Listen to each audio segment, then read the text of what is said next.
ரசூலுல்லாஹி ஸல்லல்லாஹு அலைஹி வஸல்லம் தேர்தலுக்கான வழிகளை இந்த சமுதாயத்திற்கு சொல்ல வருகிற போது இங்கே ஒரு செய்தியை சொல்லி தருகிறார். உயிரிலும் மேலான ரசூலுல்லாஹி ஸல்லல்லாஹு அலைஹி வஸல்லம் சொன்னார்கள், குல்லுக்கும் ராயின், நீங்கள் ஒவ்வொருவர்களும் ஒரு பொறுப்பாளிகள். குல்லுக்கும் மஸ்ஊலுன் அன் ரஅய்யதிஹி, உங்களுடைய பொறுப்புகளை குறித்து உங்களிடத்தில் கேள்வி கேட்கப்படும் என்று சொல்லி தருவார்கள் ரசூலுல்லாஹி ஸல்லல்லாஹு அலைஹி வஸல்லம்.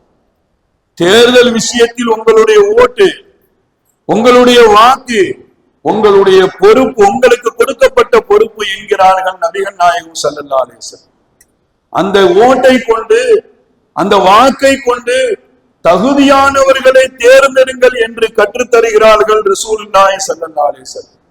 அது குறித்து ரப்பு உங்களிடத்தில் கேட்பான். எனவே நீங்கள் ஓட்டு போடும் பொழுது, உங்களுடைய வாக்கை நீங்கள் பதிவு செய்யும் பொழுது அது தகுதியானவரா என்று நீங்கள் ஆய்வு செய்து தகுதியானவரை தேர்ந்தெடுங்கள் என்று நபிகள் நாயகம் ஸல்லல்லாஹு அலைஹி வஸல்லம் அவர்கள் இந்த சமுதாயத்திற்கு கற்றுத்தருகிறார்கள்.